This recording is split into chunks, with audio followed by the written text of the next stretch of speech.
এইসব কাজ থেকে এলাম, এসেই স্কুলে যাবো এখন তোজোকে নিয়ে। হ্যাঁ যাবে তো, স্কুলে যাবে তোজো, তোজোকে স্কুলে যাবে এখন। আজকে যা গরম পড়েছে, খানিকটা মেঘলা মেঘলা ছিল বলে ছাতা নিয়ে যায়নি, আর গরমে দেখো কেমন আশপাশ করছি। উফ, ঠিক আছে চলো স্কুলে যাই, ওখানে গিয়ে দেখা হচ্ছে আবার। এই যে চলে এলাম এবারে তোজোর স্কুলে। সে কোথায় গেল? ওই যে হাইট মেপেছে আজকে একা একা। প্রত্যেক মাসে ওদের স্কুলে ওয়েট আর হাইটটা মাপা হয়, কিন্তু ওকে যখনই আনি তখনই কেঁদে কেঁদে ভাসায়।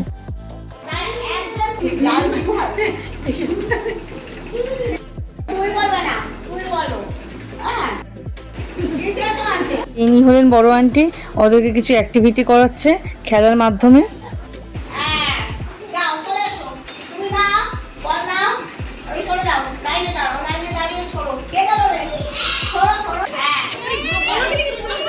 আন্টি প্রত্যেকের বাটিতে খাবার তুলে দিল, খাবার নিয়ে ফিরছিলাম বাড়িতে, এই সময় দেখি পুকুরে জাল দিয়েছিল, কিভাবে কি জানি এই মাছগুলো দেখো মরে পড়ে আছে। পুড়ে গেল বাবু বলছো? এই যে কতিলার কি ভাবাছি, এটা অরেঞ্জ কালার লাগছে কেন? কতিলার বাতাসা। গরমকালে জানো তো কতিলা খাওয়া খুব ভালো, কিন্তু আমার প্রচন্ড ঘৃণা লাগে, আমি কিছুতেই খেতে পারি না। ছোটবেলা মারও খেয়েছি এর জন্য। তোজোকে দেখো ঘুম থেকে উঠে থেকে ওর পাপাকে দেখতে পাইনি, তাই যেই দেখেছে আর ছাড়ে না। যে বাইরে বাইক দাঁড় করানো রয়েছে, বাবাকে নিয়ে গিয়েছিল হসপিটালে, বাবার শরীরটা ইদানিং খুব খারাপ যাচ্ছে। পরে ছেলেকে খাই কিছু রেস্ট নিলাম, সন্ধ্যাবেলাতে খেলাম সুজি, আর বাবা খেলো চানাচুর মুড়ির সাথে চা। সেটা বল আগে। খুব ভালো হয়েছে। সবাই আর প্রশংসা একটা করেছে। সবথেকে বড় প্রাপ্তি রবীন্দ্রভারতী ইউনিভার্সিটির প্রফেসর এইটা আমাকে দিয়েছে। এটা আমার কাছে অর্থ নয়, এটা আমার কাছে সম্মান আর ভালোবাসা, আশীর্বাদ। এর থেকে বড় কিছু হতে পারে না।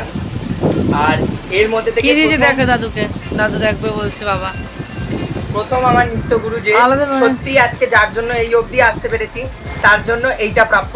এটা সেও আজীবন যত্ন করে রাখবে, আর যেটা আমার কাছে রইলো সেটাও আমি আজীবন যত্ন করে রাখবো। তো এইটা আমি তাকে দেবো। এটা আমার? হ্যাঁ, আমি তো নৃত্যগুরু।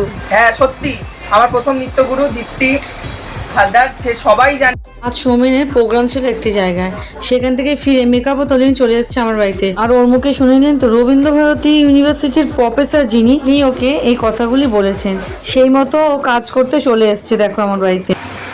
এইটা ক্যামেরা বন্দি করতে।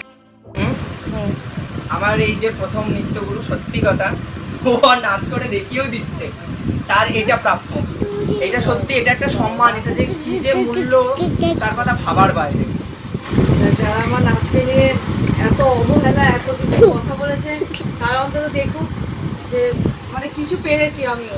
এইটা সত্যি কথা, আমারও অনেক কিছু বলার আছে। আমার কাছে অনেক প্রাপ্য, আমারও যত অভাব অনটন যাই আসুক, এইটা টাকা না আমার কাছে, এটা সম্মান, এটা আশীর্বাদ, সত্যি সম্মান, এটা সত্যি মাথায় তুলে রাখার মতো। সারা জীবনেও সত্যি কথা আমি এত অপমানিত হয়েছি, অনেক মানুষের কাছে ছোট হয়েছি, নাচ নাচ নাচ। আজ এইটা যখন সেই মানুষগুলো হয়তো এইগুলোর মূল্য বুঝবেও না, কিন্তু আমার কাছে এটার মূল্য অনেক, এটাকে আমি কোনোদিন ভুলে যেতে পারবো না। তাই আমার কাছে এইটা আর আমার নাচ, প্রথম নাচ করে পাওয়া পারিশ্রমিক, এগুলো সযত্নে গোছানো থাকবে।